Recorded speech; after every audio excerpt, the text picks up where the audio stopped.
স্বামীর ব্যবসা বন্ধ, দেওরের আর্থিক সাহায্য নিতে গিয়ে পেলাম প্রেমের প্রস্তাব। ভাইয়ার কোম্পানি বন্ধ হবার পর আমি তোমাদের আর্থিক সাহায্য করছি। আজ অফিস থেকে ফিরে দেখি ভাইজা আবার মদ খেয়ে তোমাকে মারধর করেছে। তোমাকে হাসপাতালে নিয়ে যাওয়ার পথে গাড়িতে আমি চিৎকার করে বললাম, আমি আর সহ্য করতে পারছি না বুদি। আমি তোমাকে ভালোবাসি, শুধু দেওরের স্নেহ নয়, এক পুরুষের গভীর প্রেম। আমি ভাইয়ার সাথে সম্পর্ক ছিন্ন করব, তোমাকে ডিভোর্স নিতে সাহায্য করব, তারপর আমরা বিয়ে করব। তুমি আমার স্ত্রী হবে, আর কখনো কষ্ট পাবে না। রাজি আছো? আমার মাথা ফেটে যাচ্ছিল ব্যথায়, চোখে সবকিছু ঝাপসা দেখছিলাম। দেওর অনিরুদ্ধ আমাকে হাসপাতালে নিয়ে যাচ্ছিল। আমার স্বামী তার ব্যবসা বন্ধ হবার পর থেকে প্রতিদিন মদ খেয়ে আমাকে মারধর করত। আজও করেছে, এবার এতটাই মেরেছে যে আমার মাথা ফেটে রক্ত বেরিয়ে যাচ্ছিল। ভাইয়া পাগল হয়ে গেছে, অনিরুদ্ধ গাড়ি চালাতে চালাতে বলল। আমি যত টাকা দিই সব মদে উড়িয়ে দেয়, তারপর তোমাকে মারে গি। আমি কাঁদতে কাঁদতে বললাম, আমি আর পারছি না অনিরুদ্ধ। আমি ভেবেছি বাবার বাড়ি চলে যাব। হঠাৎ অনিরুদ্ধ গাড়ি রাস্তার পাশে রেখে থামিয়ে দিল। ব্রেকের ঝাঁকুনিতে আমি একটু সামনে ঝুঁকে পড়লাম। কেন যাবে? সে উত্তেজিত কণ্ঠে জিজ্ঞাসা করল। আমি আছি না তোমার জন্য? তারপর সে সেই কথাগুলো বলল, যা শুনে আমি হতবাক হয়ে গেলাম। দেওর আমাকে বিয়ে করতে চায়? এটা কি সম্ভব? অনিরুদ্ধ, এসব কি বলছ? আমি ব্যথা ভুলে একদৃষ্টে তার দিকে তাকালাম। তুমি আমার দেওর, আমার স্বামীর ভাই। আমি জানি বুদি। অনিরুদ্ধ আমার রক্তাক্ত মাথায় হাত বুলাল। কিন্তু আমি তোমাকে ভালোবাসি। আমি আর তোমার কষ্ট দেখতে পারছি না। গিয়ে এই গল্পটি সম্পূর্ণ শুনলে আপনাদের পানি অটোমেটিক বের হয়ে যাবে, সো যত দ্রুত সম্ভব হাতের কাছে টিস্যু নিয়ে বসে পড়ো। বিছানার চাদর যেন নষ্ট না হয় সেটা সম্পূর্ণ খেয়াল রাখার অনুরোধ জানিয়ে গল্পটি এখন শুরু করব। তার আগে সর্বশেষ অনুরোধ, দয়া করে এমন পানি বের করার গল্প নিয়মিত শুনতে আমাদের চ্যানেলটি সকলেই সাবস্ক্রাইব করুন। ধন্যবাদ। হ্যালো বন্ধুরা, আমার নাম সুমিতা মজুমদার। আমার বয়স ৪২ বছর। আমার স্বামীর নাম দেবাশিস মজুমদার, বয়স ৪৫ বছর। আমাদের ২ সন্তান, রিয়ান আর সুপ্রিয়া। রিয়ান ১৯ বছর বয়সী, কলেজে পড়ে। সুপ্রিয়া ১২ বছর বয়সী, স্কুলে যায়। আমার জীবনটা একবার ছিল স্বপ্নের মতো। দেবাশিস ছিল একটা বড় কোম্পানির সিইও, আমরা থাকতাম দক্ষিণ কলকাতার এক বিশাল বাড়িতে। সবকিছু ভালোই চলছিল, কিন্তু হঠাৎ করেই আমাদের জীবনে ঝড় এলো। দেবাশিসের কোম্পানি বন্ধ হয়ে গেল একটা বড় স্ক্যামের জন্য। আমি জানি না সে জড়িত ছিল কি না, কিন্তু সব দোষ এসে পড়ল তার ঘাড়ে। দেবাশিসের ছোট ভাই অনির্বাণ আমাদের আর্থিক সাহায্য করতে শুরু করল। অনির্বাণ দেবাশিসের থেকে বছর ২ ছোট, কিন্তু ব্যবসায় অনেক সফল। শুরুতে সবকিছু ঠিকঠাক চলছিল, কিন্তু দেবাশিস ধীরে ধীরে মদে আসক্ত হয়ে পড়ল। প্রতিদিন বাড়ি ফিরে আমার সাথে ঝগড়া করত, আমাকে মারধর করত। আমার ছেলে মেয়ে দুটো ভয়ে থাকত, আমি কি করব বুঝতে পারতাম না। সেদিন অফিস থেকে ফিরে দেখি দেবাশিস আবার মদ খেয়ে আছে। আমাকে দেখতে পেয়েই চিৎকার করতে শুরু করল, তুই কেন আমার সব নষ্ট করলি? তোর কারণেই আমার সব হারালাম। আমি বললাম, কি বলছো তুমি? আমি কি করেছি? তোমার কোম্পানি বন্ধ হয়েছে, সেটা আমার দোষ কেন হবে? আমার কথা শেষ হবার আগেই সে আমাকে মেঝেতে ফেলে দিল, তারপর লাথি দিয়ে আমার মাথায় আঘাত করল। আমি চিৎকার করে উঠলাম। রিয়ান আর সুপ্রিয়া ছুটে এসে বাবাকে ধরে ফেলল, কিন্তু সে তাদেরকেও ধাক্কা দিয়ে ফেলে দিল। আমি কোনোমতে ফোন তুলে অনির্বাণকে কল করলাম। ৩০ মিনিটের মধ্যেই অনির্বাণ এসে হাজির। দেবাশিসকে শান্ত করে রুমে শুইয়ে দিল, তারপর আমাকে হাসপাতালে নিয়ে গেল। আমার মাথা ফেটে রক্ত বের হয়ে যাচ্ছিল। গাড়িতে বসে আমি ভাবছিলাম কি করব। এই যন্ত্রণাদায়ক জীবন থেকে কিভাবে বেরিয়ে আসব। ঠিক তখনই অনির্বাণ গাড়ি থামিয়ে আমাকে বলল, বুদি, আমি আর সহ্য করতে পারছি না। দাদা পুরোপুরি পাগল হয়ে গেছে। তুমি আমার সাথে চলে এসো। আমি তোমাকে ভালোবাসি, শুধু দেওরের স্নেহ নয়, সত্যিকারের ভালোবাসা। আমি দাদার সাথে সম্পর্ক ছিন্ন করব, তোমাকে ডিভোর্স নিতে সাহায্য করব, তারপর আমরা বিয়ে করব। তুমি আমার স্ত্রী হবে, আর কখনো কষ্ট পাবে না। রাজি আছো? আমি হতবাক হয়ে গেলাম। আমার দেওর আমাকে বিয়ে করতে চায়? আমার মাথা ঝিমঝিম করছিল, রক্ত এখনও গড়িয়ে পড়ছিল, কিন্তু অনির্বাণের কথাগুলো আমাকে ভাবিয়ে তুলল। অনির্বাণ, তুমি কি বলছ?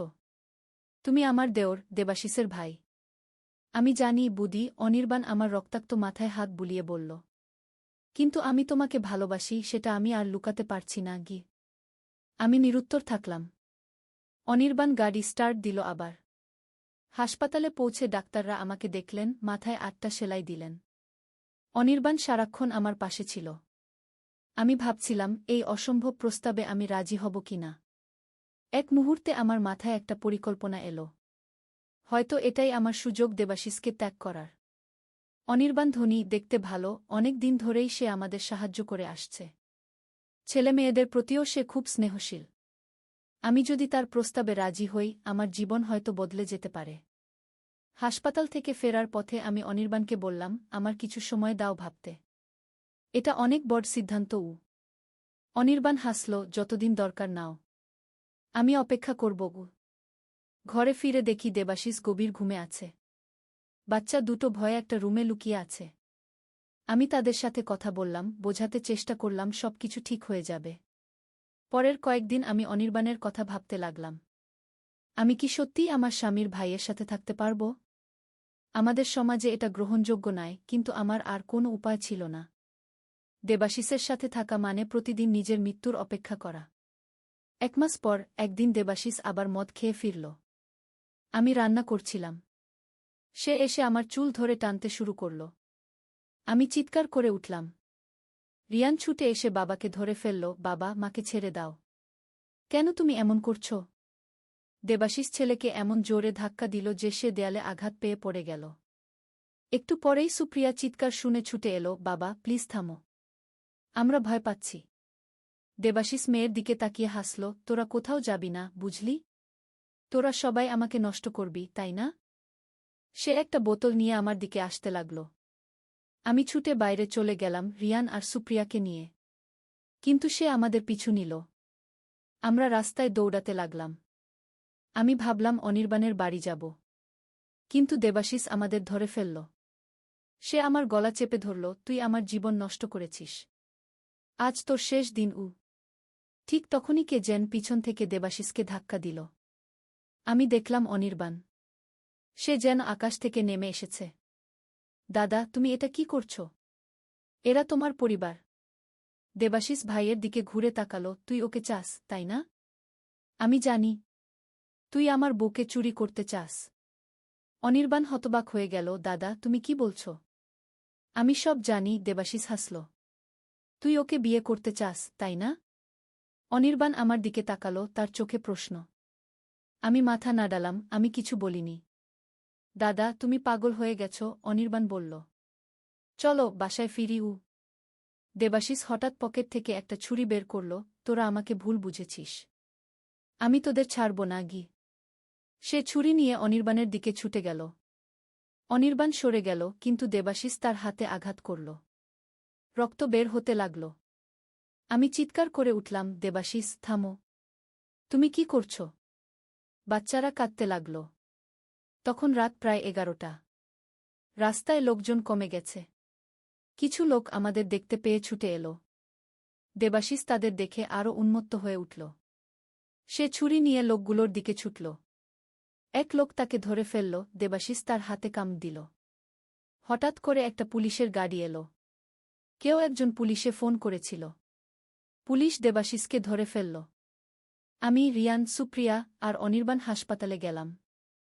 ডাক্তার অনির্বাণের হাতের ক্ষত দেখলেন, ব্যান্ডেজ বেঁধে দিলেন। পরের দিন পুলিশ স্টেশনে আমাদের ডাকা হল। আমি সবকিছু বললাম, দেবাশিসের মদ্যপান, আমাদের প্রতি তার অত্যাচার, সবকিছু। পুলিশ দেবাশিসকে গ্রেফতার করল। অনির্বাণ আমাদের তার বাড়িতে নিয়ে গেল। আমার ছেলেমেয়েরা সেখানে নিজেদের নিরাপদ বোধ করল। কয়েকদিন পর অনির্বাণ আমাকে জিজ্ঞেস করল, তুমি কি ভেবেছ আমার প্রস্তাব সম্পর্কে? আমি বললাম, অনির্বাণ, আমি তোমাকে ধন্যবাদ জানাই আমাদের সাহায্য করার জন্য। কিন্তু আমি এখনও গুছিয়ে ভাবতে পারিনি। আমি এখন শুধু আমার সন্তানদের নিয়ে ভাবছি। তাদের আঘাত কাটিয়ে উঠতে সময় লাগবে গি। অনির্বাণ বুঝতে পারল, ঠিক আছে, আমি তোমাকে সময় দেব। কিন্তু আমি একটা কথা বলি, আমি কখনোই তোমাদের ছেড়ে যাব না গি। আমি হাসলাম, আমি জানি গু। সেই মুহূর্তে আমার ফোন বাজল। একটা অজানা নম্বর থেকে কল। আমি ধরলাম। হ্যালো সুমিতা, আমি বলছি। এক অপরিচিত মহিলার কণ্ঠ। আপনি কে? আমি নন্দিতা, দেবাশিসের অফিসের সহকর্মী গু। আমি কিছুটা অবাক হলাম, কি ব্যাপার? দেবাশিসের অফিস তো বন্ধ হয়ে গেছে গি। আমি জানি, নন্দিতা বলল। আমি কিছু কথা বলতে চাই। তুমি কি আমার সাথে দেখা করতে পারবে? আমি ইতস্তত করলাম, আমি জানি না গি। এটা খুব জরুরি, সে বলল। এটা তোমার স্বামীর ভবিষ্যৎ সম্পর্কে গু। আমি অনির্বাণের দিকে তাকালাম। সে আমার কথা শুনছিল। আমি ফোনটা স্পিকারে দিলাম। ঠিক আছে, আমি বললাম। আমরা কোথায় দেখা করব? সন্ধ্যা ৭টায় নিউ মার্কেটের সামনে, নন্দিতা বলল। একটা লাল শাড়ি পরে থাকব ও। কল শেষ হবার পর অনির্বাণ বলল, কে এই নন্দিতা? এবং সে কেন তোমার সাথে দেখা করতে চায়? আমি জানি না, আমি বললাম। কিন্তু আমি যাব। হয়তো এটা কিছু গুরুত্বপূর্ণ উ। অনির্বাণ বলল, আমিও তোমার সাথে যাব গু। সন্ধ্যা ৭টায় আমরা নিউ মার্কেটের সামনে পৌঁছে গেলাম। একজন মহিলা লাল শাড়ি পরে দাঁড়িয়েছিল। আমরা তার কাছে গেলাম। নন্দিতা, আমি জিজ্ঞেস করলাম। মহিলা ঘুরে তাকালো, হ্যাঁ আমি। তুমি সুমিতা? আর ইনি অনির্বাণ, দেবাশিসের ভাই, আমি বললাম। নন্দিতা কিছুটা অস্বস্তি বোধ করল। আমি তোমার সাথে একা কথা বলতে চেয়েছিলাম গু। অনির্বাণ বলল, আমি একটু দূরে দাঁড়াচ্ছি গু। সে কিছু দূরে চলে গেল। আমি নন্দিতার দিকে তাকালাম, কি ব্যাপার? নন্দিতা আমাকে একটা কাফেতে নিয়ে গেল। আমরা দুজনই কফি অর্ডার করলাম। তুমি হয়তো জানো না, নন্দিতা শুরু করল, কিন্তু দেবাশিস আসলে নিরপরাধ গো। আমি হতবাক হয়ে গেলাম, কি বলছো তুমি? দেবাশিসের কোম্পানিতে যে স্ক্যাম হয়েছিল সেটা অনির্বাণের কাজ, নন্দিতা বলল। আমি বিশ্বাস করতে পারছিলাম না, অনির্বাণের? কিন্তু সে তো আলাদা ব্যবসা করে গি। হ্যাঁ, কিন্তু সে গোপনে দেবাশিসের কোম্পানির সাথে যুক্ত ছিল। নন্দিতা একটা ফাইল বের করল। এই দেখো গু।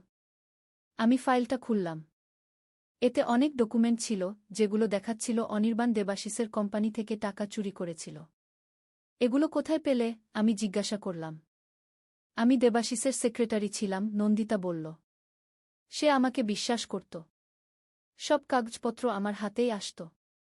আমি একদিন দেখলাম অনির্বাণ কোম্পানির অ্যাকাউন্ট থেকে টাকা সরিয়ে নিচ্ছে। দেবাশিস জানত না গি। আমি হতবাক হয়ে গেলাম, এটা সত্যি হতে পারে না। অনির্বাণ আমাদের সাহায্য করছে গি। হ্যাঁ, কারণ সে চায় তোমাকে, নন্দিতা বলল। সে দেবাশিসকে সরাতে চায় যাতে তোমাকে পেতে পারে গি। আমি ফাইলটা আবার দেখলাম। এতে অনেক ইমেইল ছিল, যেখানে অনির্বাণ বিভিন্ন লোকের সাথে যোগাযোগ করেছে টাকা সরানোর জন্য। আমি বিশ্বাস করতে পারছি না, আমি বললাম। আমি জানি এটা কঠিন, নন্দিতা বলল। কিন্তু সত্যি। দেবাশিস জানত না কে টাকা চুরি করছে। যখন সে জানতে পারল, তখন অনেক দেরি হয়ে গেছে। সব দোষ এসে পড়ল তার ঘাড়ে। সে মদ্যপান শুরু করল, কারণ সে অনির্বাণকে ফাঁসাতে পারছিল না গি। আমি চিন্তা করতে লাগলাম। এটা কি সত্যি হতে পারে? অনির্বাণ কি এতটাই নিচু হতে পারে? কিন্তু কেন নন্দিতা মিথ্যা বলবে? আমি তোমাকে একটা ভিডিও দেখাতে চাই, নন্দিতা তার ফোন বের করল। সে একটা ভিডিও চালাল। এতে দেখা যাচ্ছিল অনির্বাণ এক লোকের সাথে কথা বলছে। আমি দাদাকে ফাঁসাতে চাই, অনির্বাণ বলছে। তার কোম্পানি আমার চাই। আর তার বউও আমার চাই উ। লোকটি জিজ্ঞাসা করছে, কিন্তু কিভাবে? আমি ইতিমধ্যেই কিছু টাকা সরিয়ে নিয়েছি, অনির্বাণ বলছে। আমি এমনভাবে ট্রেস রাখব যে সব দোষ দাদার ঘাড়ে পড়বে। সে জেলে যাবে আর আমি সব পাব উ। আমি ভিডিওটা দেখে স্তব্ধ হয়ে গেলাম। এটা সত্যি হতে পারে না। আমি বিশ্বাস করতে পারছিলাম না। এই ভিডিওটা কোথায় তোলা হয়েছে? আমি জিজ্ঞাসা করলাম। অনির্বাণের অফিসে, নন্দিতা বলল। আমার এক বন্ধু সেখানে কাজ করে। সে এটা রেকর্ড করেছে গু। আমি কফিটা শেষ করলাম। আমার মাথা ঘুরছিল। কাকে বিশ্বাস করব? আমি জানতাম দেবাশিস মারধর করেছে, কিন্তু এর পেছনে হয়তো কারণ ছিল। হয়তো সে জানত অনির্বাণই তার শত্রু। আমি নন্দিতাকে ধন্যবাদ জানালাম। আমি এগুলো নিয়ে যেতে পারি? অবশ্যই, নন্দিতা বলল। আমি চাই সত্য বেরিয়ে আসুক গ। আমি ফাইল আর ফ্ল্যাশ ড্রাইভটা নিয়ে কাফে থেকে বেরিয়ে এলাম। অনির্বাণ অপেক্ষা করছিল। কি হলো? সে জিজ্ঞাসা করল। কি বলল সে? আমি একটা মিথ্যা কথা বললাম, কিছু না, শুধু জানতে চাইছিল আমি কেমন আছি উ।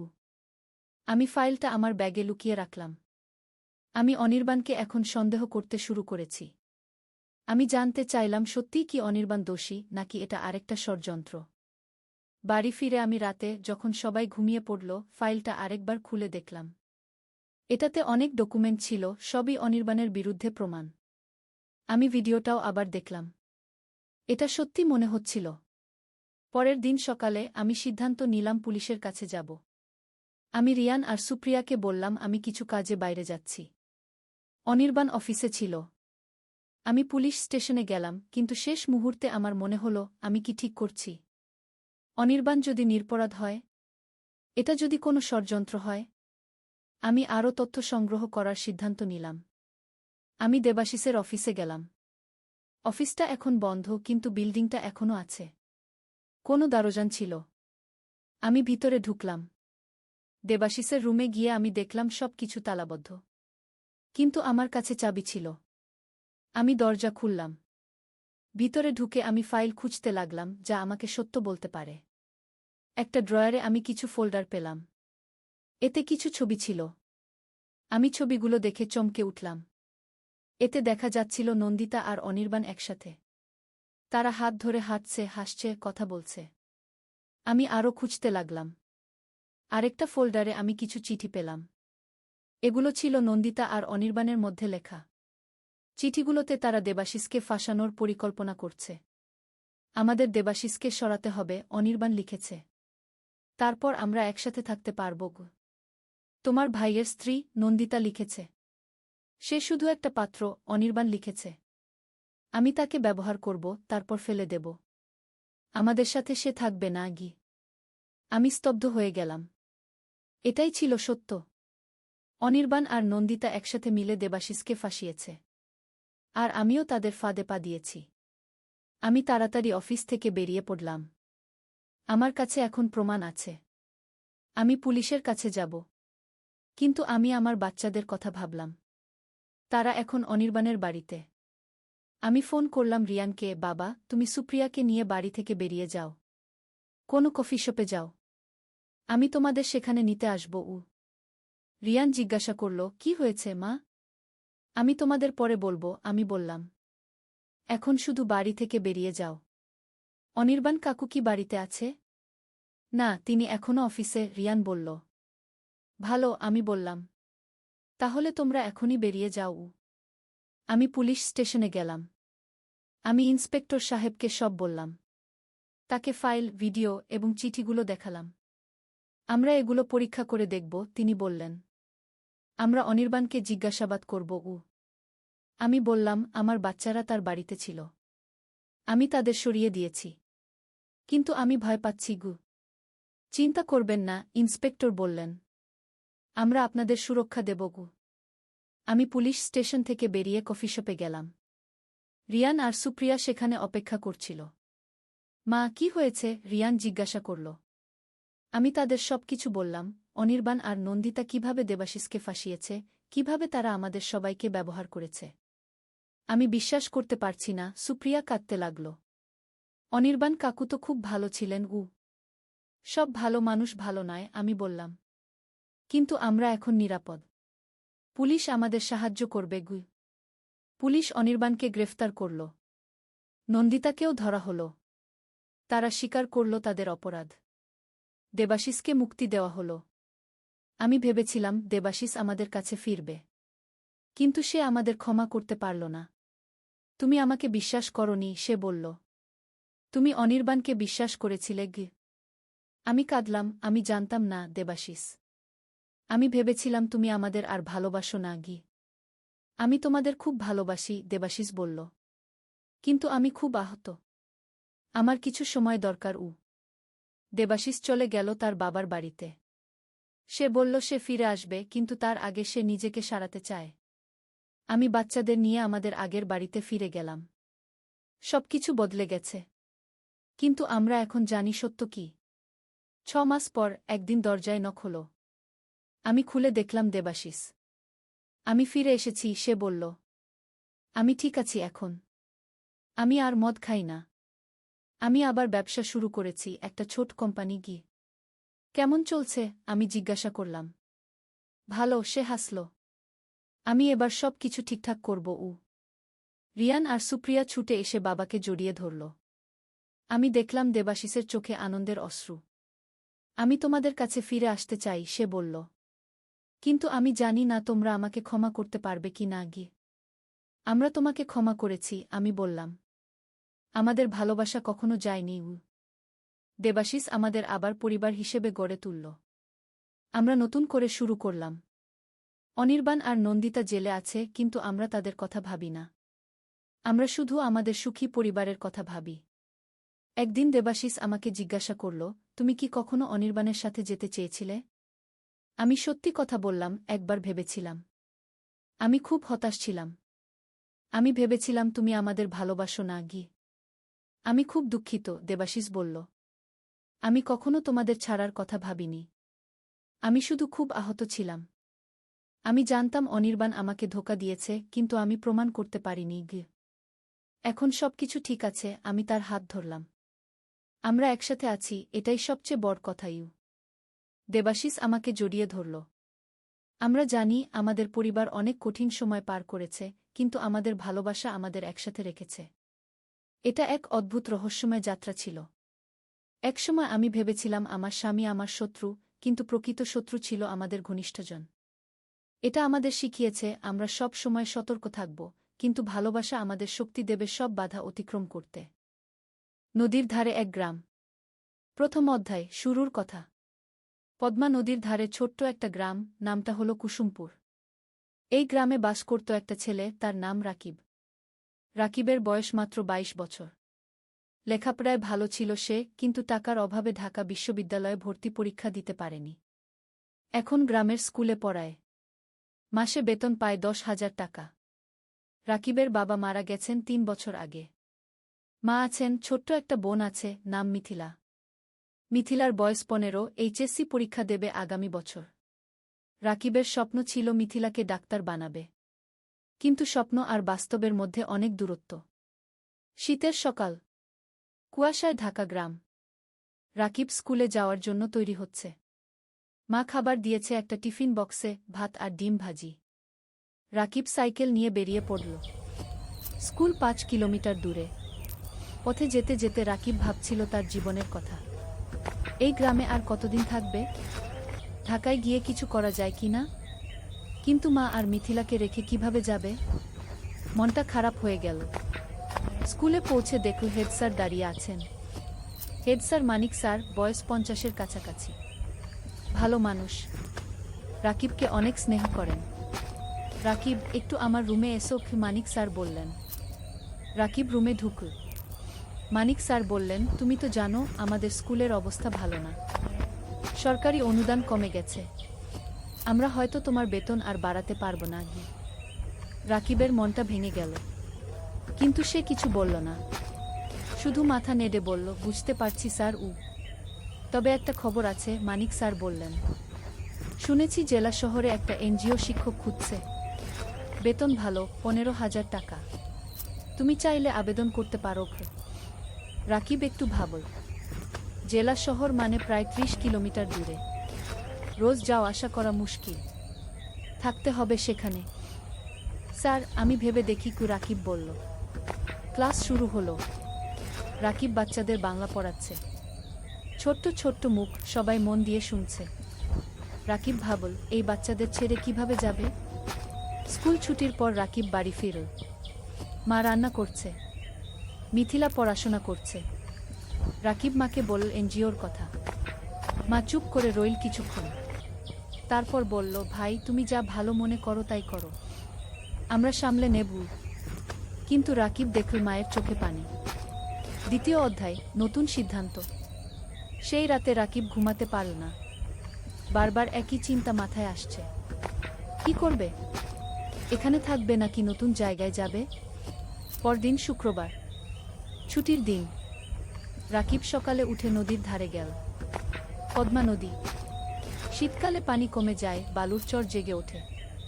রাকিব একটা চরের উপর বসল। দূরে মাছ ধরা নৌকা দেখা যাচ্ছে।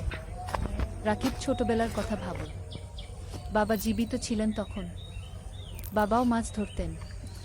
একদিন নৌকা উল্টে গিয়ে বাবা ডুবে মারা যান। সেদিন থেকে রাকিবের জীবন বদলে গেল। লেখাপড়া ছেড়ে দিতে হলো, মাকে সাহায্য করতে হলো। হঠাৎ কেউ পেছন থেকে ডাকল, রাকিব ভাই। রাকিব ফিরে তাকাল, দেখল তার বন্ধু সাজিদ দাঁড়িয়ে আছে। সাজিদ ঢাকায় থাকে, প্রাইভেট কোম্পানিতে চাকরি করে।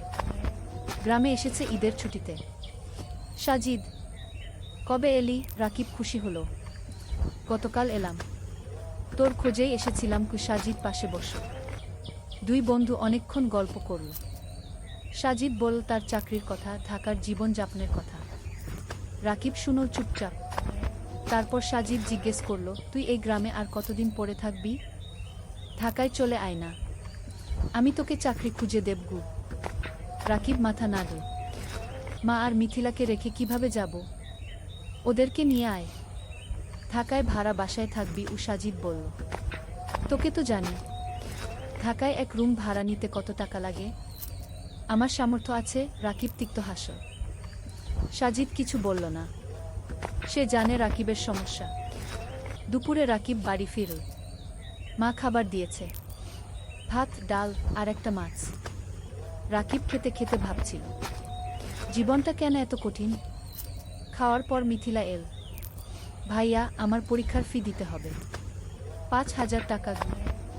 রাকিবের মাথায় হাত। এই মাসে বেতন পাবে 10,000 টাকা। তার মধ্যে বাড়ি ভাড়া 3,000, মায়ের ওষুধ 2,000, খরচপাতি 3,000। পরীক্ষার ফি দেবে কোথা থেকে? চিন্তা করিস না, ব্যবস্থা হবে কি? রাকিব বলল। কিন্তু ব্যবস্থা হবে কিভাবে? রাকিব জানে না। সেই রাতে রাকিব মন স্থির করল, সে জেলা শহরে এনজিওর চাকরির জন্য আবেদন করবে। 15,000 টাকা হলে অনেক কিছু করা যাবে। তৃতীয় অধ্যায়, নতুন পথ। সোমবার সকালে রাকিব জেলা শহরে গেল। এনজিওর অফিস খুঁজে পেল। একটা 3তলা বিল্ডিং। ভেতরে ঢুকে নাম লিখল রিসেপশনে। কিছুক্ষণ পর ডাক পড়ল। একটা রুমে ঢুকল রাকিব। দেখল একজন ভদ্রমহিলা বসে আছেন, বয়স 40-এর কাছাকাছি, হাসি মুখ। বসুন। আপনার নাম? মহিলা জিজ্ঞেস করলেন। রাকিব। রাকিব হোসেন। আপনার সার্টিফিকেট? রাকিব ব্যাগ থেকে সার্টিফিকেট বের করে দিল। মহিলা দেখলেন। আপনি গ্রামে পড়ান? মহিলা জিজ্ঞেস করলেন। জি ইমাম, 3 বছর ধরে। ভালো, আমরা গ্রামের স্কুলে কাজ করি। আপনার অভিজ্ঞতা কাজে লাগবে। মহিলা আরও কিছু প্রশ্ন করলেন। রাকিব উত্তর দিল। তারপর মহিলা বললেন, ঠিক আছে, আমরা আপনাকে জানাব। 1 সপ্তাহের মধ্যে ফোন করব। রাকিব বের হয়ে এল। মনটা একটু হালকা লাগল, হয়তো চাকরি হবে। কিন্তু সমস্যা হলো অন্য জায়গা। রাকিব গ্রামে ফিরে দেখল মা অসুস্থ হয়ে পড়েছে, জ্বর হয়েছে। ডাক্তার ডেকে আনতে হলো। ডাক্তার ওষুধ লিখে দিল। ওষুধের দাম 1,000 টাকা। রাকিবের পকেটে 5 টাকা ছিল, বাকি 5 টাকা ধার করতে হলো পাশের বাড়ির কাকার কাছে। মা শুয়ে শুয়ে বলল, ভাই তুমি জেলা শহরে চাকরি নিও না, আমরা এখানে থাকি। না মা, তোমার চিকিৎসার জন্য টাকা লাগবে, মিথিলার পড়াশোনার জন্য টাকা লাগবে, আমাকে ভালো চাকরি করতে হবে। কি? রাকিব বলল। পরের সপ্তাহে রাকিবের ফোন এল এনজিও থেকে, চাকরি হয়েছে, পরের মাস থেকে জয়েন করতে হবে। রাকিব খুশি হলো, কিন্তু সাথে সাথে চিন্তাও হলো। জেলা শহরে থাকবে কোথায়? বাসা ভাড়া নিতে হবে, সেই টাকা কোথায়? রাকিব মানিক স্যারের কাছে গেল, সব বলল। মানিক স্যার শুনলেন, তারপর বললেন, তুমি চিন্তা করো না, আমার জেলা শহরে একটা ছোট্ট ফ্ল্যাট আছে, খালি পড়ে আছে, তুমি সেখানে থাকতে পারো। প্রথম 3 মাস ভাড়া লাগবে না। রাকিবের চোখে পানি এল। স্যার, আপনি তুমি ভালো ছেলে, তোমার উন্নতি হোক, এটাই চাই। মানিক স্যার হাসলেন। রাকিব স্যারের পা ছুঁয়ে সালাম করল। চতুর্থ অধ্যায়, জেলা শহরে নতুন জীবন। পরের মাসের প্রথম দিনে রাকিব জেলা শহরে চলে এল। মা আর মিথিলা গ্রামে রইল। রাকিব ঠিক করল সপ্তাহে একদিন গ্রামে যাবে। মানিক স্যারের ফ্ল্যাট ছোট্ট কিন্তু পরিষ্কার। একটা রুম, একটা রান্নাঘর, একটা বাথরুম। রাকিব নিজের জিনিসপত্র গুছিয়ে রাখল। পরদিন এনজিও অফিসে গেল। কাজ শুরু হলো। রাকিবকে দায়িত্ব দেওয়া হলো 5টা গ্রামের স্কুল দেখাশোনা করার। সপ্তাহে 3 দিন স্কুলে যেতে হবে, বাকি দিন অফিসে। প্রথম দিন রাকিব একটা গ্রামে গেল। স্কুলটা খুবই খারাপ অবস্থায়। ছাদ দিয়ে পানি পড়ে, বেঞ্চ ভাঙা, শিক্ষক মাত্র 2 জন, ছাত্রছাত্রী প্রায় 150। রাকিব শিক্ষকদের সাথে কথা বলল। তারা বলল অনেক সমস্যার কথা। বেতন কম, সরকারি সাহায্য নেই, অনেক বাচ্চা স্কুল ছেড়ে দিয়েছে। রাকিব বুঝল এখানে অনেক কাজ করার আছে। সে মনস্থির করে ভালোভাবে কাজ করবে। সন্ধ্যায় রাকিব ফ্ল্যাটে ফিরল। একা একা রান্না করল, ভাত আর ডিম ভাজি। খেয়ে শুয়ে পড়ল। মায়ের কথা মনে পড়ল, মিথিলার কথা মনে পড়ল। রাকিব মাকে ফোন করল। মা, কেমন আছো? ভালো আছি। তুমি খেয়েছো? মা জিজ্ঞেস করল। হ্যাঁ মা। তুমি ওষুধ খেয়েছো তো? খেয়েছি। মিথিলা পড়াশোনা করছে। তুমি চিন্তা করো না আগে। ফোন রেখে রাকিব ঘুমিয়ে পড়ল। দিন যাচ্ছে, রাকিব কাজে মন দিচ্ছে। সে দেখছে স্কুলগুলোর অবস্থা ধীরে ধীরে ভালো হচ্ছে। এনজিও থেকে সাহায্য আসছে, নতুন বেঞ্চ এসেছে, ছাদ মেরামত হয়েছে, শিক্ষকদের ট্রেনিং দেওয়া হচ্ছে। রাকিব খুশি। তার মনে হচ্ছে সে কিছু ভালো কাজ করছে। 3 মাস পর রাকিব প্রথম বেতন পেল, 15,000 টাকা। রাকিব সাথে সাথে 10,000 টাকা মাকে পাঠিয়ে দিল। বাকি 5,000 টাকা দিয়ে নিজের খরচ চালাবে। মা ফোন করে কাঁদল। ভাই, তুমি এত টাকা পাঠালে তোমার কি হবে? মা, তুমি চিন্তা করো না, আমার হয়ে যাবে। তুমি ভালো থাকো গো। রাকিবের মনে হলো জীবনে প্রথমবার সে কিছু করতে পারছে। 5ম অধ্যায়, নতুন বন্ধুত্ব। এনজিও অফিসে রাকিবের সহকর্মী অনেক। তার মধ্যে একজন মেয়ে আছে, নাম তানিয়া। তানিয়া ঢাকা থেকে এসেছে। লেখাপড়া করেছে ঢাকা বিশ্ববিদ্যালয়ে। খুব মেধাবী, কিন্তু গ্রামের মানুষের জন্য কাজ করতে চায়। তাই এনজিওতে জয়েন করেছে। তানিয়া আর রাকিব প্রায় একসাথে মাঠে কাজ করে, স্কুলে যায়, শিক্ষকদের সাথে কথা বলে, বাচ্চাদের পড়ায়। ধীরে ধীরে তানিয়া আর রাকিবের মধ্যে বন্ধুত্ব হলো। তানিয়া রাকিবকে অনেক কিছু শেখায়। কিভাবে প্রজেক্ট প্ল্যান করতে হয়, কিভাবে রিপোর্ট লিখতে হয়, কিভাবে মানুষের সাথে কথা বলতে হয়। রাকিব তানিয়াকে শেখায় গ্রামের জীবন সম্পর্কে, গ্রামের মানুষের সমস্যা সম্পর্কে, কিভাবে তাদের সাহায্য করা যায়।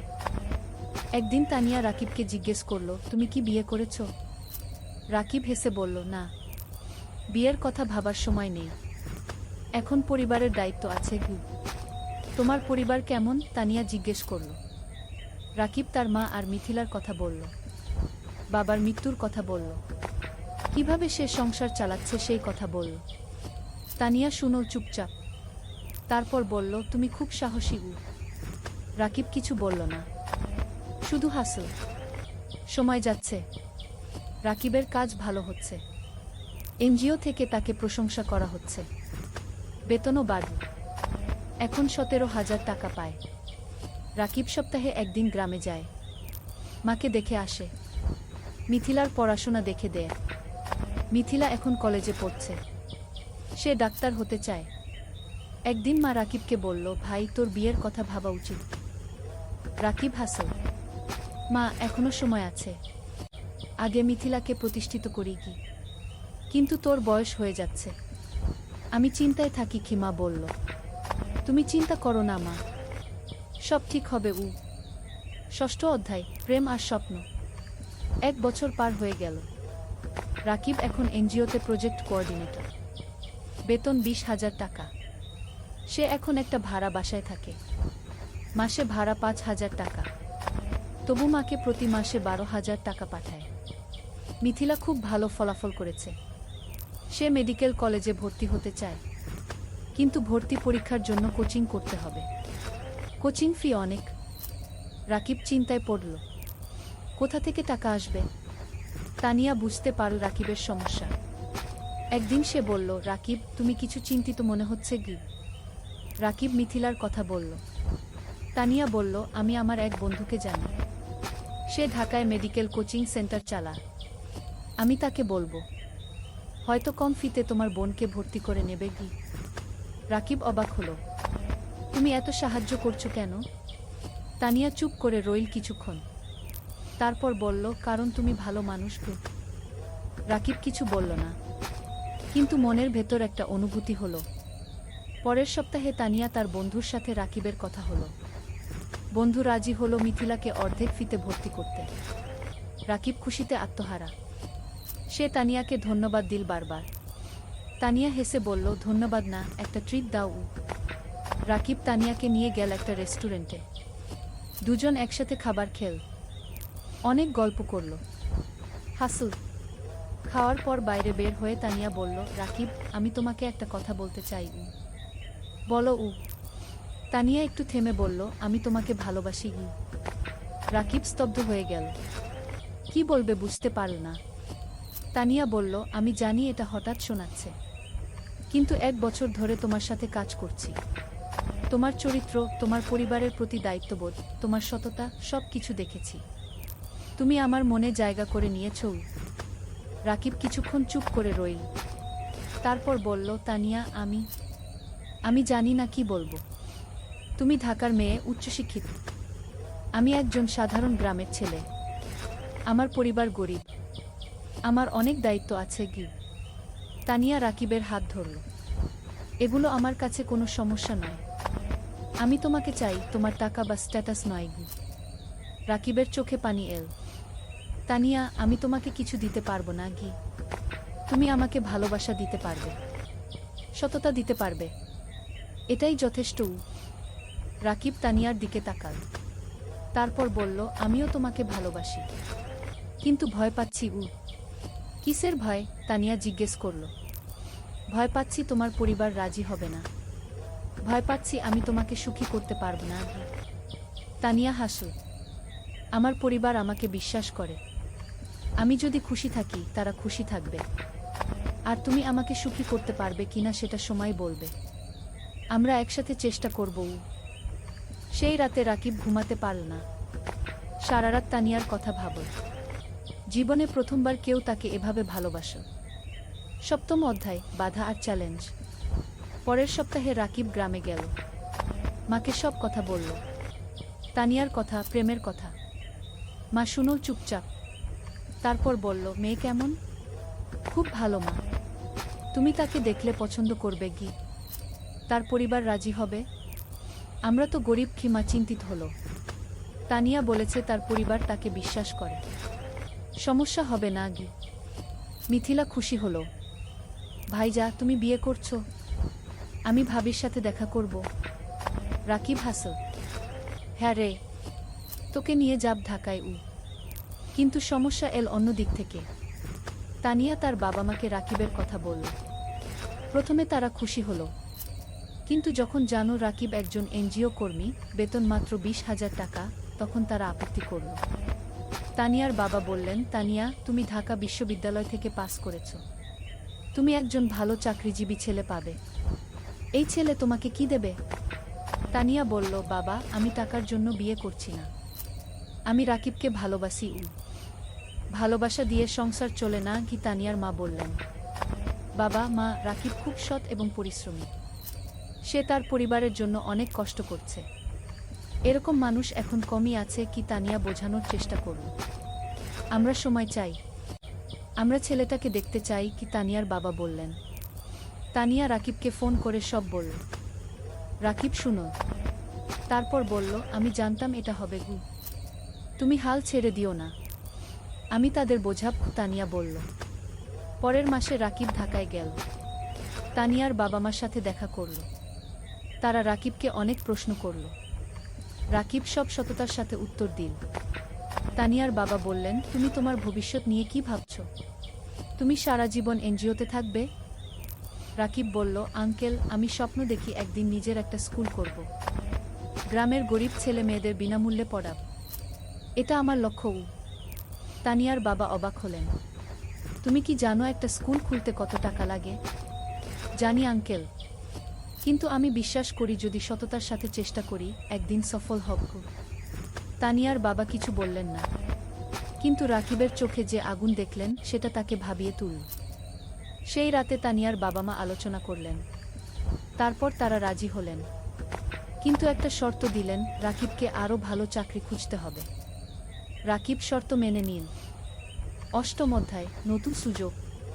বিয়ের প্রস্তুতি শুরু হলো, কিন্তু রাকিব চিন্তায় ছিল, বিয়েতে অনেক খরচ হবে, সেই টাকা কোথায়? তানিয়া বলল, আমরা সিম্পল বিয়ে করব, বেশি খরচ করব না আগে। কিন্তু তানিয়ার পরিবার বড় বিয়ে চায়, অনেক আত্মীয় স্বজন আছে। রাকিব টেনশনে ছিল। তখন মানিক স্যার তাকে ডাকলেন। স্যার বললেন, রাকিব, আমি শুনেছি তোমার বিয়ে হবে, আমি তোমাকে একটা উপহার দিতে চাই। স্যার একটা খাম দিলেন। খামে ছিল 50,000 টাকা। রাকিবের চোখ বড় হয়ে গেল। স্যার, এটা আমি নিতে পারবো না আগে, এটা উপহার, তুমি আমার ছাত্রের মতো, তুমি অবশ্যই নেবে। স্যার জোর করলেন। রাকিব স্যারকে জড়িয়ে ধরল। স্যার, আপনি আমার জন্য অনেক কিছু করেছেন, তুমি ভালো থাকো, এটাই চাই। এদিকে রাকিবের ভাগ্য ঘুরতে শুরু করল। একদিন এনজিওর ডিরেক্টর রাকিবকে ডাকলেন। বললেন, রাকিব, তোমার কাজ আমরা খুব পছন্দ করেছি, আমরা একটা নতুন প্রজেক্ট শুরু করছি, তুমি প্রজেক্ট ম্যানেজার হবে, বেতন হবে 35,000 টাকা। রাকিব বিশ্বাস করতে পারল না। 35,000 টাকা! এত টাকা কখনো কল্পনাও করেনি। স্যার, সত্যি? রাকিব জিজ্ঞেস করল। হ্যাঁ, তুমি যোগ্য, তুমি পারবে কি? ডিরেক্টর বললেন। রাকিব সাথে সাথে তানিয়াকে ফোন করল। তানিয়া খুশিতে চিৎকার করল।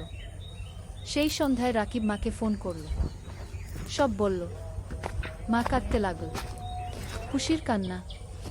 ভাই, আল্লাহ তোমার ভালো করেছে, তুমি অনেক কষ্ট করেছ। কি? মা বলল। মা, এখন আমরা ভালো থাকব, মিথিলার পড়াশোনা ভালো হবে, তুমি সুস্থ থাকবে। বিয়ের দিন এল। সিম্পল কিন্তু সুন্দর বিয়ে। গ্রাম থেকে মা আর মিথিলা এসেছে, রাকিবের বন্ধুরা এসেছে, এনজিও অফিসের সবাই এসেছে। তানিয়া দেখতে খুব সুন্দর লাগছিল লাল শাড়িতে, রাকিব পাঞ্জাবি পরেছে। বিয়ে হলো, সবাই দোয়া করল, আশীর্বাদ করল। রাকিব আর তানিয়া নতুন জীবন শুরু করল।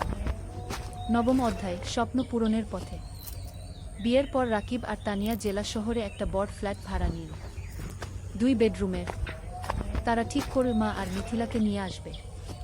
মা প্রথমে রাজি হলো না, বলল, তোমরা নতুন বিয়ে করেছ, আমরা গেলে তোমাদের সমস্যা হবে কি? তানিয়া নিজে গ্রামে গেল। মাকে বলল, মা, আপনি আমার মা, আপনি না থাকলে আমার সংসার অসম্পূর্ণ। মা তানিয়াকে জড়িয়ে ধরল। মা, তুমি খুব ভালো। মা আর মিথিলা জেলা শহরে চলে এল। এখন তারা সবাই একসাথে থাকে। মিথিলা ঢাকায় কোচিং করছে, সে খুব মন দিয়ে পড়ছে, তার লক্ষ্য মেডিকেল কলেজে চান্স পাওয়া। রাকিব নতুন প্রজেক্টে কাজ শুরু করেছে। প্রজেক্টটা খুব বড়, 15টা গ্রামে কাজ করতে হবে, স্কুল, স্বাস্থ্যকেন্দ্র, নারী উন্নয়ন, সব ধরনের কাজ। রাকিব খুব ব্যস্ত হয়ে গেল, সকাল থেকে রাত পর্যন্ত কাজ। কিন্তু সে খুশি, কারণ সে মানুষের উপকার করছে। তানিয়াও কাজ করছে, সেও একটা প্রজেক্টে আছে। তাদের দুজনের মিলে এখন বেতন 55,000 টাকা। এত টাকা রাকিব কখনো কল্পনা করেনি। এখন তারা স্বাচ্ছন্দ্যে আছে, মায়ের ভালো চিকিৎসা হচ্ছে, মিথিলার পড়াশোনা ভালো হচ্ছে, রাকিব কিছু টাকা সেভিংসও করছে। একদিন রাকিব তানিয়াকে বলল, তুমি জানো, আমার স্বপ্ন ছিল একটা স্কুল করা। হ্যাঁ, মনে আছে? তুমি এখনো সেই স্বপ্ন দেখো? তানিয়া জিজ্ঞেস করল। হ্যাঁ, আমি ভাবছি আমরা যদি কিছু টাকা সেভ করি তাহলে হয়তো একদিন একটা ছোট্ট স্কুল খুলতে পারব। তানিয়া হাসল। চলো, আমরা একসাথে এই স্বপ্ন পূরণ করব। দুজনে মিলে প্ল্যান করতে লাগল, কিভাবে টাকা জমাবে, কোথায় স্কুল খুলবে, কিভাবে চালাবে। 1 বছর পর মিথিলা মেডিকেল ভর্তি পরীক্ষা দিল। রেজাল্ট আসল, সে চান্স পেয়েছে সরকারি মেডিকেল কলেজে। পুরো পরিবার খুশিতে আত্মহারা। মা কাঁদল। রাকিব মিথিলাকে জড়িয়ে ধরল। তানিয়া মিষ্টি বিতরণ করল। ভাইয়া, এটা তোমার জন্য। তুমি আমার জন্য সব ত্যাগ করেছ। মিথিলা কাঁদতে কাঁদতে বলল। না রে, এটা তোর নিজের যোগ্যতা। তুই মন দিয়ে পড়েছিস। রাকিব বলল। সেই রাতে রাকিব ছাদে দাঁড়িয়ে আকাশের দিকে তাকাল। তার মনে পড়ল বাবার কথা। বাবা বেঁচে থাকলে কত খুশি হতেন। তানিয়া এসে পাশে দাঁড়াল। কি ভাবছ? বাবার কথা ভাবছি। সেই গরিব দিনগুলোর কথা ভাবছি। আজ আমরা এত দূর এসেছি। হ্যাঁ, আর এটা শুধু শুরু। আমাদের আরও অনেক পথ যেতে হবে। তানিয়া বলল। 10ম অধ্যায়, চূড়ান্ত স্বপ্ন। 3 বছর পার হয়ে গেল। রাকিব এখন এনজিওর সিনিয়র প্রজেক্ট ম্যানেজার। বেতন 50,000 টাকা। Tania project coordinator. বেতন 40,000 টাকা। মিথিলা এখন মেডিকেল কলেজের 3য় বর্ষে। সে খুব ভালো পড়ছে। তার লক্ষ্য একজন ভালো ডাক্তার হওয়া এবং গ্রামের মানুষের সেবা করা। মা এখন সুস্থ। তার মুখে হাসি ফিরে এসেছে। রাকিব আর তানিয়া এই 3 বছরে প্রায় 10 লক্ষ টাকা সেভ করেছে। এখন তারা ঠিক করেছে স্বপ্নের স্কুল খুলবে।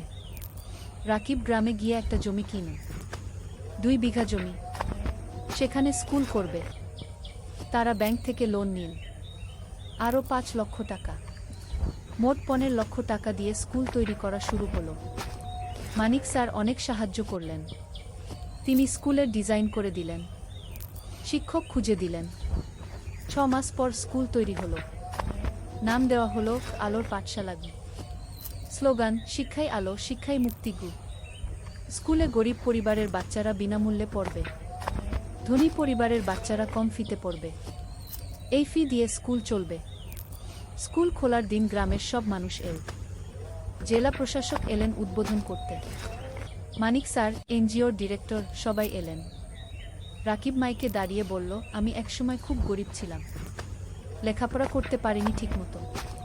কিন্তু আমি হাল ছাড়িনি। আজ আমি এই স্কুল করলাম যাতে গ্রামের কোনো বাচ্চাকে টাকার অভাবে লেখাপড়া ছাড়তে না হয়। সবাই হাততালি দিল।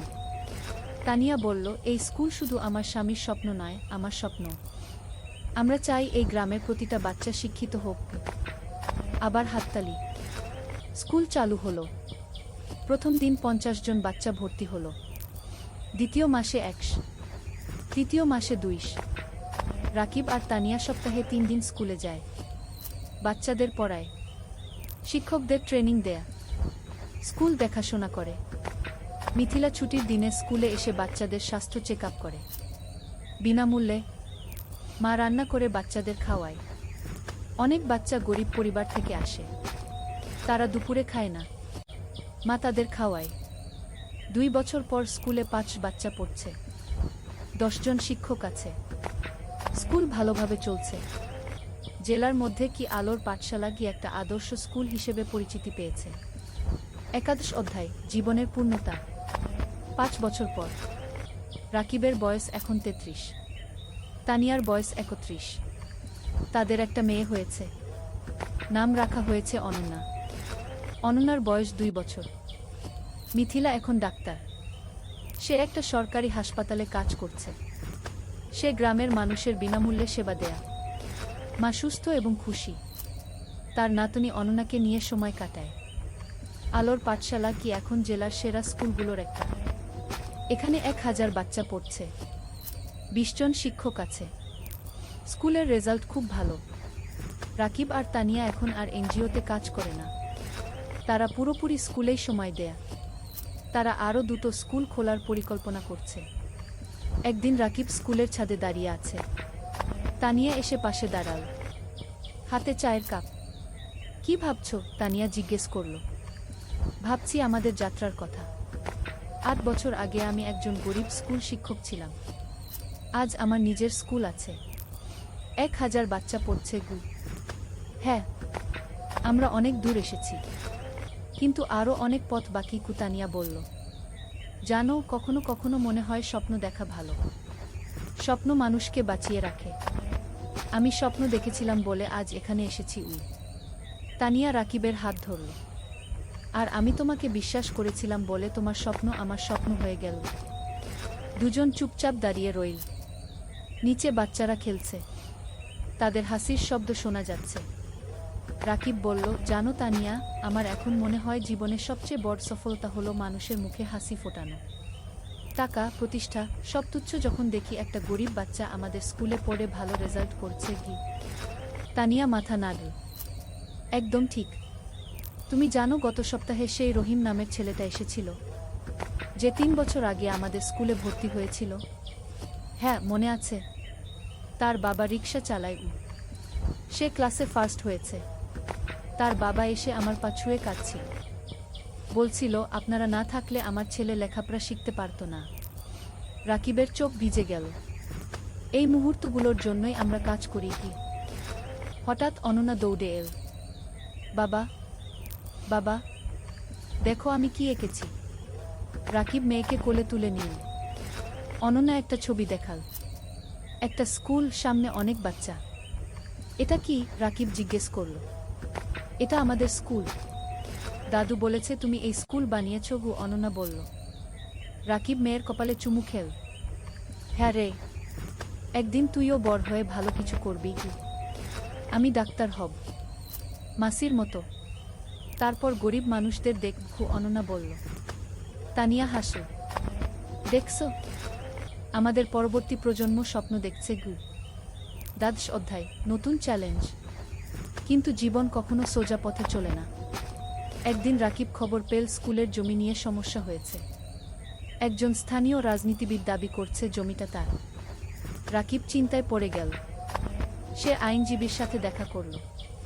আইনজীবী বলল, কাগজপত্র দেখাও। রাকিব সব কাগজ দেখাল। আইনজীবী দেখে বলল, তোমার কাগজ ঠিক আছে, কিন্তু ওই লোক ক্ষমতাবান, সে ঝামেলা করবে। গু তাহলে কি করব? রাকিব জিজ্ঞেস করল। কোর্টে কেস করতে হবে, সময় লাগবে, টাকাও লাগবে। গু রাকিব বাড়ি ফিরে তানিয়াকে সব বলল। তানিয়া শুনো। তারপর বলল, আমরা লড়ব, আমরা সত্যের পক্ষে আছি। কেস শুরু হলো। প্রতি সপ্তাহে কোর্টে যেতে হচ্ছে, আইনজীবীর ফি দিতে হচ্ছে, টাকা খরচ হচ্ছে অনেক। কিন্তু রাকিব হাল ছাড়ল না। সে জানে সে ন্যায়ের পক্ষে। এই সময় গ্রামের মানুষ রাকিবের পাশে দাঁড়াল। তারা একটা কমিটি করল। সবাই মিলে টাকা তুলো রাকিবকে সাহায্য করার জন্য। একদিন গ্রামের চেয়ারম্যান রাকিবের কাছে এসে বলল, রাকিব, তুমি আমাদের গ্রামের গর্ব। তুমি আমাদের বাচ্চাদের শিক্ষিত করছো। আমরা তোমাকে একা ছাড়ব না। রাকিব কান্নায় ভেঙে পড়ল। আপনারা আমার পরিবার। মানিক স্যারও সাহায্য করলেন। তিনি জেলা প্রশাসকের সাথে কথা বলল। প্রশাসক বিষয়টা দেখলেন। 6 মাস পর কোর্ট রায় দিল রাকিবের পক্ষে। জমি রাকিবেরই। সেই দিন স্কুলে উৎসব হলো। সবাই খুশি, বাচ্চারা নাচল, গাইল। রাকিব মাইকে বলল, আজ আমরা জিতেছি। কিন্তু এটা শুধু আমার জয় নয়, এটা আমাদের সবার জয়, সত্যের জয়। ত্রয়োদশ অধ্যায়, সম্প্রসারণ। কেস জেতার পর রাকিবের আত্মবিশ্বাস বেড়ে গেল। সে ঠিক করল আরও একটা স্কুল খুলবে, পাশের জেলায়। তানিয়া রাজি হলো। তারা আবার সেভিংস শুরু করল। এই সময় একটা বড় সুখবর এল। একটা আন্তর্জাতিক এনজিও তাদের স্কুলের কথা শুনেছে। তারা সাহায্য করতে চায়। এনজিওর একজন প্রতিনিধি এল আলোর পাঠশালাকু দেখতে। সেসব দেখল। শিক্ষকদের সাথে কথা বলল, বাচ্চাদের সাথে কথা বলল। তারপর সে রাকিবকে বলল, আমরা আপনার কাজে মুগ্ধ। আমরা আপনাকে 10 লক্ষ টাকা গ্রান্ট দিতে চাই নতুন স্কুলের জন্য। রাকিব বিশ্বাস করতে পারল না। 10 লক্ষ টাকা?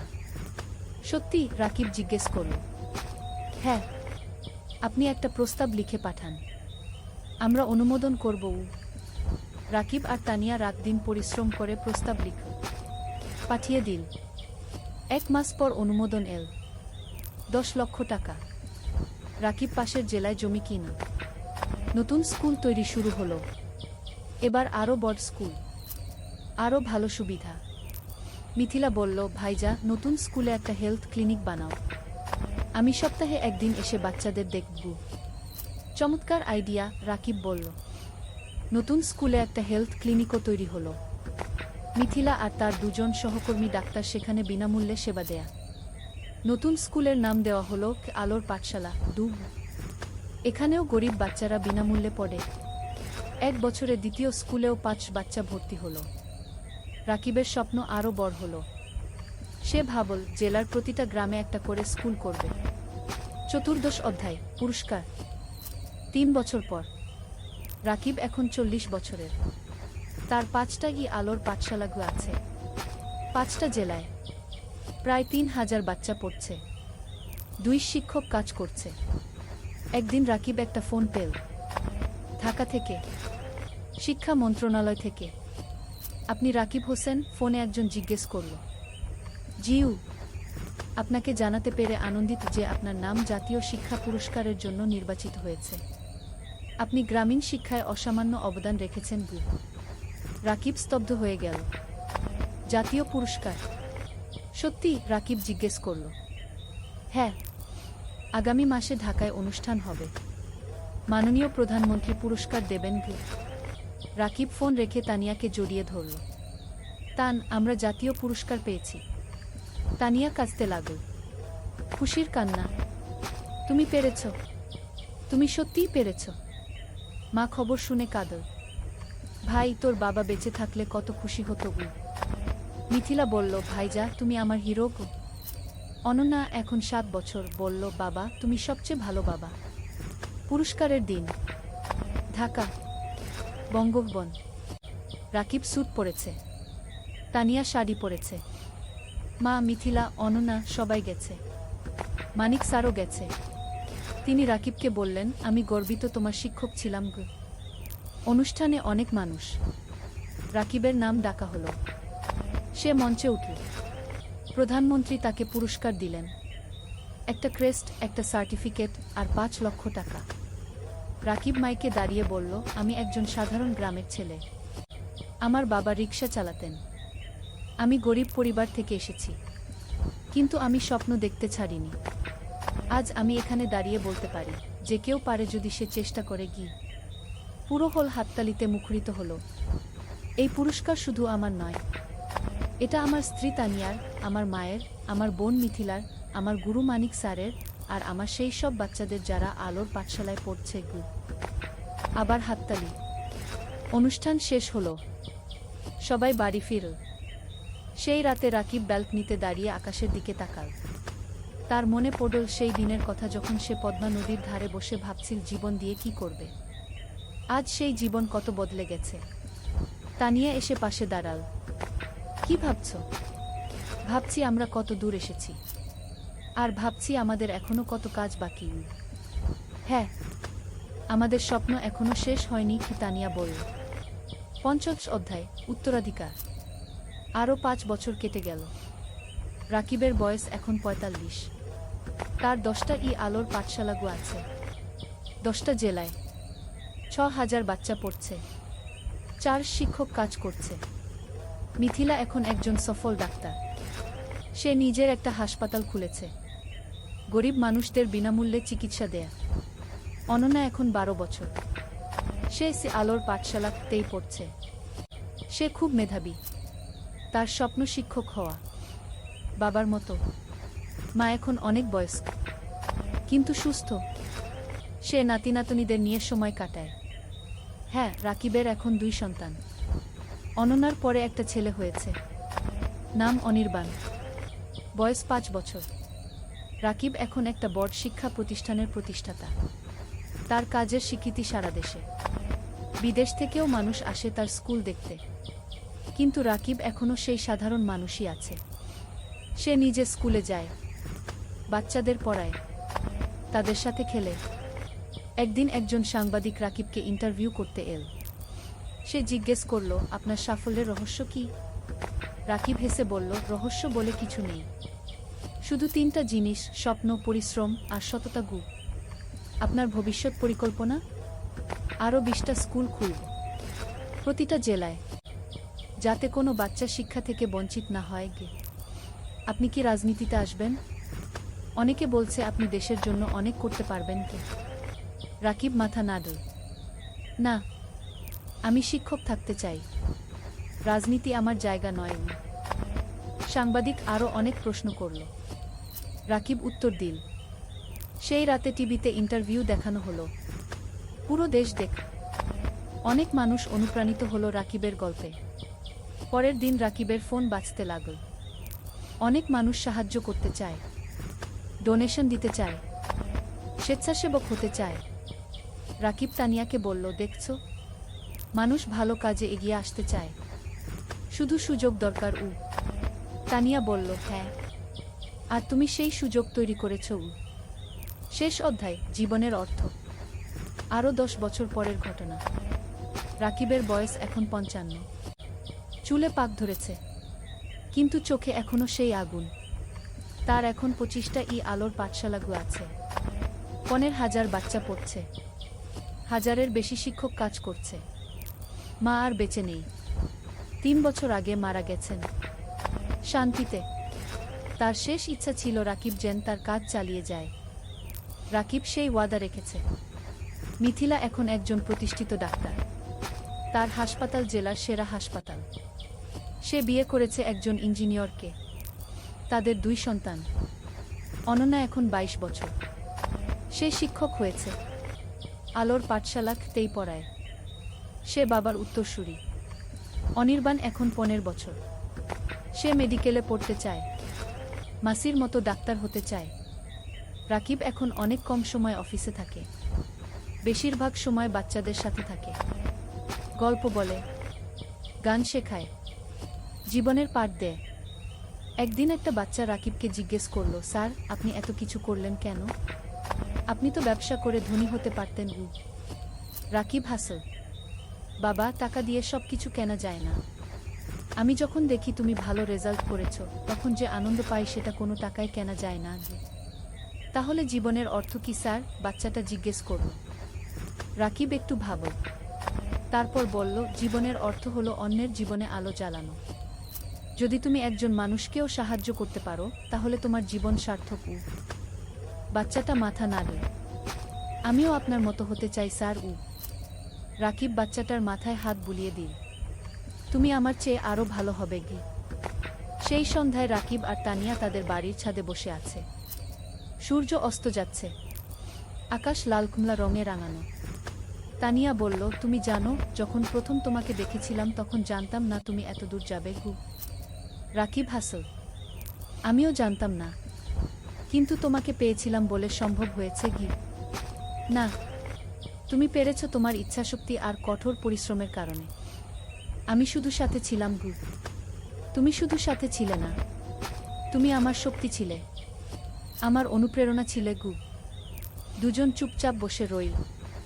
নিচে কি আলোর পাঠশালা দেখা যাচ্ছে, বাচ্চারা খেলছে। রাকিব বলল, জানো তানিয়া, আমি এখন শান্তিতে আছি। আমার মনে হয় আমি আমার জীবন দিয়ে কিছু অর্থবহ করতে পেরেছি।